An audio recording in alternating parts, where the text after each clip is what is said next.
Police করলো কি আবার? পুলিশ কিভাবে তাদের নিজেদের বদনাম কামায়, সরকারকে কিভাবে 12টা বাজায় পুলিশ, আমি আপনাদেরকে দেখাই। সালাম সাহেব আর্কিটেক্ট, উনি ইঞ্জিনিয়ার হয়ে উনি গর্ব হওয়ার কথা আমার বাংলাদেশের জন্য, কিন্তু উনি কি করছেন? উনি সারা এই ডমিনো নাম ধারণ করে রিয়েল এস্টেট কোম্পানি করে মোটামুটি বেশিরভাগ মানুষকে পথে বসাই দিচ্ছেন। আবার উনার ভাই কিন্তু আমাদের সংসদের একজন সংসদ সদস্য। আমি আমার যেহেতু কলিগ আর না ব্যারিস্টার সুমনের থাবায় আবার পড়লেন দুর্নীতিবাজ আর্কিটেক্ট আব্দুল সালাম। জি বন্ধুরা, তার ব্যাপারে ব্যারিস্টার সুমনের মন্তব্য, এবং তিনি বললেন যে তিনি একজন সংসদ সদস্য, কিন্তু তারপরেও তার যে অবস্থা চলতেছে, তিনি কিভাবে কোথায় কিভাবে প্রতারণা করেছেন সবকিছু উন্মোচন করলেন ব্যারিস্টার সুমন। ব্যারিস্টার সুমন এমন একটি পর্যায়ে চলে এসেছে, মনে হচ্ছে যে ব্যারিস্টার সুমন পুরো বাংলাদেশের দায়িত্ব নিয়ে নিয়েছে। ব্যারিস্টার সুমনের দ্বারস্থ হচ্ছেন যে কোনো সমস্যা নিয়েই যে কোনো মানুষ, এবং নেটিজনদের কথা, এই ব্যক্তিটা যদি বাংলাদেশের যে কোনো প্রান্তে গিয়ে এমপি নির্বাচন করে সে এমপি বনে যাবে। যে বন্ধুরা, এইরকমই চলছে নেটিজনদের কথা। এবং এই ব্যারিস্টার সুমন আজকের যে দুর্নীতিবাজকে ধরলেন, এই ব্যাপারটি আপনার পুরো ভিডিও না টেনে দেখুন কিভাবে তাদের মনকে শান্তি করে দিলেন। ব্যারিস্টার সুমনকে ভালোবেসে থাকলে ভিডিওটিতে লাইক এবং একটি কমেন্ট দিয়ে যাবেন, এবং চ্যানেলটিকে সাবস্ক্রাইব করে নেবেন নতুন আপডেটটি পাওয়ার জন্য। চলুন আমরা সেই ভিডিওটি দেখে আসি। পুলিশ কিভাবে তাদের নিজেদের বদনাম কামায়, সরকারকে কিভাবে 12টা বাজায় পুলিশ, আমি আপনাদেরকে দেখাই। শুরু করিতেছি মহান আল্লাহর নামে, যিনি পরম করুণাময় এবং অত্যন্ত দয়ালু।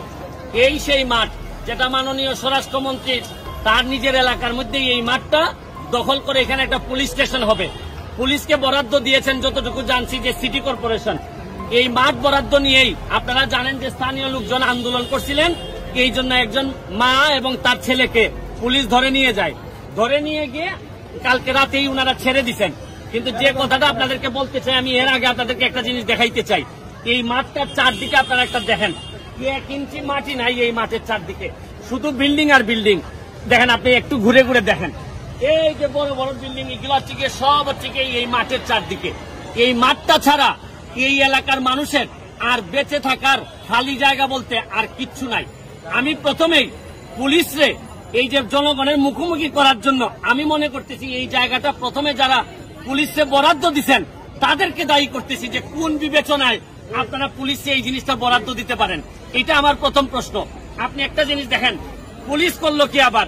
পুলিশ কিভাবে তাদের নিজেদের বদনাম কামায়, সরকারকে কিভাবে 12টা বাজায় পুলিশ, আমি আপনাদেরকে দেখাই। একটা বাচ্চারে ধরে নিয়ে গেলেন আপনারা, এখান থেকে ধরে নিয়ে এই 13-14 বছরের বাচ্চারে আপনারা শিকের ভিতর 14 শিকের ভিতর আপনারা ঢুকায় রাখলেন। তার বিরুদ্ধে কোনো ওয়ারেন্ট নাই, তার বিরুদ্ধে কিছু নাই। আপনারা কি জানেন না যে একটা শিশু বাচ্চারে ওয়ারেন্ট হইলেও তো আপনি ওই জায়গায় নিতে পারেন না, আপনাকে অনেক প্রসিডিউর মেনটেন করতে হয়। আপনারা কোনো আইন মানবেন না, কিচ্ছু মানবেন না। এতেই আপনাদের শুনেন, আমি মাননীয় স্বরাষ্ট্রমন্ত্রীর কাছে অনুরোধ করব। আশ্চর্য বিষয় মাননীয় স্বরাষ্ট্রমন্ত্রী, আপনি আজকে দেখলাম মিডিয়াতে যে আপনি নাকি বলছেন যে একটা সিদ্ধান্ত পুলিশের জায়গা রিপ্লেস করার পর কাজ হবে, অথচ আপনার কথা না শুনে এরা দেখেন এই যে টানা কাজ করে যাচ্ছে। এই যে দেখেন এরা এই যে কাজ করে যাচ্ছে, মানে হচ্ছে গিয়ে একদিকে আপনি কথা বলতেছেন কাজ একটা আলোচনা করে সিদ্ধান্ত হবে, অথচ এরা যে যার মতো করে কাজ করে যাচ্ছে। আর প্রতিটা মানুষ এই জায়গায় আসলে থ্রেট দিতেছে। আমার কথা হচ্ছে, পুলিশ তো এখানে মজার বিষয় হচ্ছে এই পুলিশের সন্তানরাই এই জায়গায় থাকবে, এই মাঠে এখানে খেলবে, কিন্তু পুলিশ তো এই এত মুখামুখি হওয়ার কথা না। আমি আপনাদেরকে দেখাই কারা কারা এই জায়গায় আপনাদের আন্দোলনে সামিল হয়েছে। দেখেন, এই যে মানুষগুলা এরা সকালবেলা ফজরের নামাজের পরে এই জায়গায় হাঁটতে আসে, এদের আর কোনো জায়গা নাই। আমি ছোট্ট একটা ইন্টারভিউ নেই, আপনারা এখানে কিন্তু নামাজের পরে আইসা হাঁটাহাঁটি আপনাদের কি কাজে লাগে? কাছে আসো, ডায়াবেটিক্স হাই হয়ে গেছে, আপনারা এই জায়গাটা ব্যবহার করেন। আপনারা দেখছেন এই মহিলাদের এই মানুষগুলার মুখ দেখে বুঝেন। দেখেন, মাঠ দখল করে করে এমন অবস্থা করছেন, ফুটবলে আমরা সবচেয়ে তলানির দিকে চলে গেছি 188-তে। আরে এখান থেকে তো প্লেয়ার খেলার কোন জায়গা নেই। আমার বিশ্বাস মাননীয় প্রধানমন্ত্রী, বিশেষ করে এখানে আমাদের কোনো মানুষ মারা গেলে মানুষকে এখানে গোসল করা হয়, জানাজা হয়, ইভেন কি মানুষ বাচ্চারা খেলাধুলা করে। কিছুদিন আগে জন্মদিন পালন করা হয়েছে, জন্মদিনে মাননীয় মেয়রের জন্মদিনে পালন করা হয়েছে। আপনারা দেখেন, আমার কথা হচ্ছে যে মাননীয় প্রধানমন্ত্রীর কাছে আমার অনুরোধ, স্বরাষ্ট্রমন্ত্রীর কথাও এরা এখন শুনে না। আমি জানি না যে এরা শুনে না নাকি উনি চান না যে এরা ওনার কথা শুনুক। শুনেন, সবকিছুর একটা পাপের একটা সীমা আছে, সীমা লঙ্ঘন করা উচিত হবে না। আর মনে রাখবেন যে জননেত্রী শেখ হাসিনা নিজের পার্টি অফিস পর্যন্ত ভেঙে দিচ্ছেন, যাতে পার্কিং এর জায়গা ছিল না। আর আপনারা এই তার নাম ব্যবহার করে মানুষের জায়গা দখল করতেছেন। শুনেন, সব দূর সরকারের যাচ্ছে, সরকারকে 12টা বাজানোর জন্য আপনারা 2-4 জন পুলিশ অফিসারই যথেষ্ট। আমি মাননীয় আইজিপি বরাবরে বলবো যে আপনার তো সিভিক সেন্স অনেক স্ট্রং, আমি আপনারা চিনি। আপনি আপনার পুলিশ যারা এই ধরনের কাজ করে তাদেরকে কন্ট্রোল করেন, নাইলে কিন্তু অনেক বেশি দেরি হয়ে যাবে। এত মানুষের দীর্ঘ নিঃশ্বাস নেওয়া আপনারা কোনোদিন সফল হইতে পারবেন না। তাই আমার অনুরোধ যে আল্লাহর হস্তে এই ততুলতলার মাঠটারে আপনারা মুক্তি দেন। আপনাদের তো দখল করার আরো বহু জায়গা আছে, টাকা পয়সা ইনকাম করার বহু জায়গা আছে। আপনারা চাইলে তো একটা বিল্ডিং একোয়ারও করতে পারেন, কোনো অসুবিধা নাই। মানুষের এই এলাকার মানুষের ফুসফুস যেটা, এইটারে নষ্ট করার দরকার আছে বলে মনে হয় না। করোনা তো অনেক মানুষের ফুসফুস খাইয়া গেছে, এবার আপনারা নতুন করে এই এলাকার ফুসফুস খাইয়া যান না। এই বলে আজকের মতো বিদায় শুরু করিতেছি মহান আল্লাহর নামে, যিনি পরম করুণাময় এবং অত্যন্ত দয়ালু। যারা ঢাকা শহরে বা যে কোনো জায়গায় ফ্ল্যাট কিনতে চান অথবা রিয়েল এস্টেটের কাছে আপনার জমি কি দিতে চান, বিল্ডিং বানানোর জন্য দিতে চান, তারা আজকে আমার এই ভিডিওটি দেখতে পারেন। কারণ আমার পিছনে যে লোকগুলা দেখতেছেন, এরা নিজের জমি রিয়েল এস্টেটের কাছে দিয়ে এখন তারা জমি তো গেছেই, নিজেরা ভাড়াটিয়া বাসায় থাকেন এবং দিন দিন তারা নিচের দিকে নামতে নামতে প্রায় পথে বসার মতো অবস্থা। এবং এই পুরা ঘটনাগুলা, এই যতগুলা চেহারা দেখতেছেন, তারা সবাই একসময় অনেক ভালো অবস্থা ছিল, তাদের ঢাকা শহরে বিভিন্ন জায়গায় জমি ছিল, কিন্তু তারা এই যে আপনারা দেখেন যে ডমিনো ইঞ্জিনিয়ার সালাম সাহেব, আব্দুল সালাম সাহেব, আর্কিটেক্ট, উনি ইঞ্জিনিয়ার হয়ে উনি গর্ব হওয়ার কথা আমার বাংলাদেশের জন্য। কিন্তু উনি কি করছেন, উনি সারা এই ডমিনো নাম ধারণ করে রিয়েল এস্টেট কোম্পানি করে মোটামুটি বেশিরভাগ মানুষকে পথে বসাই দিচ্ছেন। আবার উনার ভাই কিন্তু আমাদের সংসদের একজন সংসদ সদস্য। আমি আচ্ছা, আমার যেহেতু কলিগার নামটা বললাম না, এখন এই ডমিনোর আপনাদেরকে একটু ঘটনা শোনায়। আপনারা যারা ফ্ল্যাট কিনতে চান, অনেক টাকা পয়সা রেডি করছেন, বড় বড় ফ্ল্যাটের মালিক হবেন বা রিয়েল এস্টেটকে দিয়ে অনেক ভালো কিছু করবেন, তাদের একটু ইন্টারভিউটা শুনে নেন। বন্ধ করে দাও। হ্যাঁ, আচ্ছা, আপনারা এই যে যারা আছেন একজন একজন করে জিজ্ঞেস করি, আপনারা এই ডমিনোর কাছে জমি দিচ্ছেন কত বছর আগে?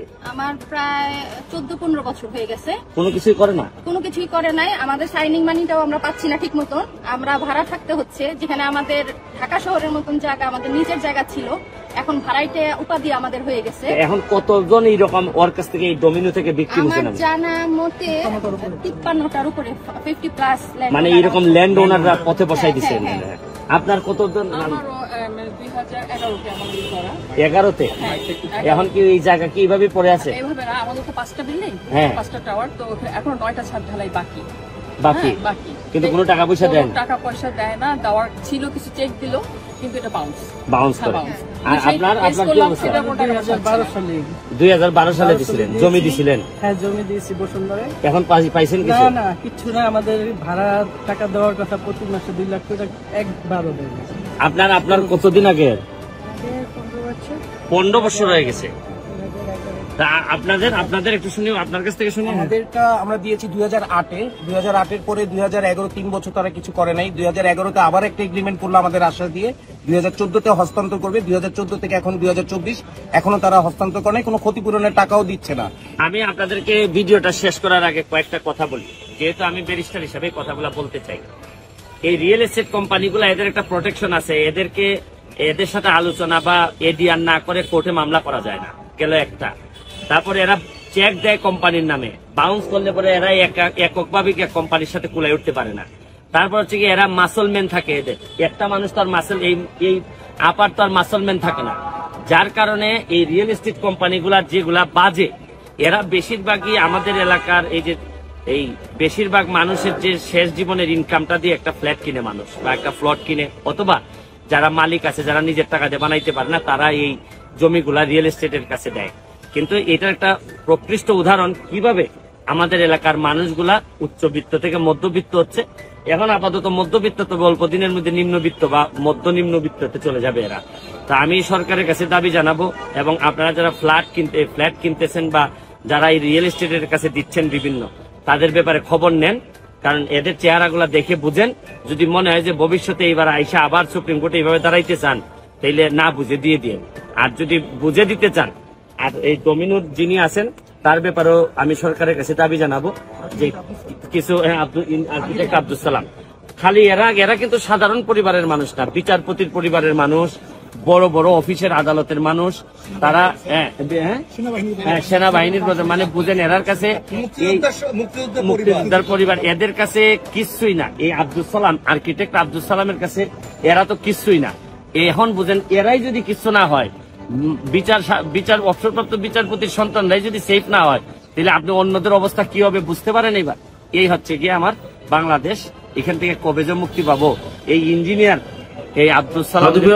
এই মানুষটি যেভাবে দুর্নীতিবাজদেরকে ধরতেছে, আমরা আশা করব এক সময় এই এমপিরা সবাই থরথর করে কাঁপবে যখন ব্যারিস্টার সুমন মাননীয় স্পিকার বলবেন সংসদের মধ্যে। কেননা তিনি সবসময় সব জায়গায় সব সেক্টরে গিয়ে খুঁটিয়ে খুঁটিয়ে ধরতেছেন কার কার দুর্নীতি কোথায় রয়েছে। তিনি ভয় পাচ্ছেন না, তার জীবনের মায়াও তিনি করতেছেন না। এবং বন্ধুরা, এক পর্যায়ে গিয়ে তিনি বলেন যে আমার পরিবারের প্রতি কোনো মায়া নেই, কিন্তু যে কয়দিন আমি এই এমপি অবস্থায় থাকবো, এ কয়দিন প্রত্যেকটা জনকে যেমন হয় বুঝাই দেবো, তেমনই উন্নয়ন করবো আমার চুনাঘাটের। জি বন্ধুরা, ব্যারিস্টার সুমন সম্পর্কে আপনার কি মন্তব্য একটু কমেন্ট বক্সে জানিয়ে দেবেন, ভিডিওটিতে লাইক দেবেন এবং সাবস্ক্রাইব করবেন ব্যারিস্টার সুমন ভাইকে ভালোবেসে থাকলে, কেননা এই চ্যানেলের মাধ্যমে সবসময় নতুন নতুন আপডেটগুলো আপনারা পেয়ে থাকবেন। আজকের ভিডিও পর্যন্তই, আল্লাহ হাফেজ।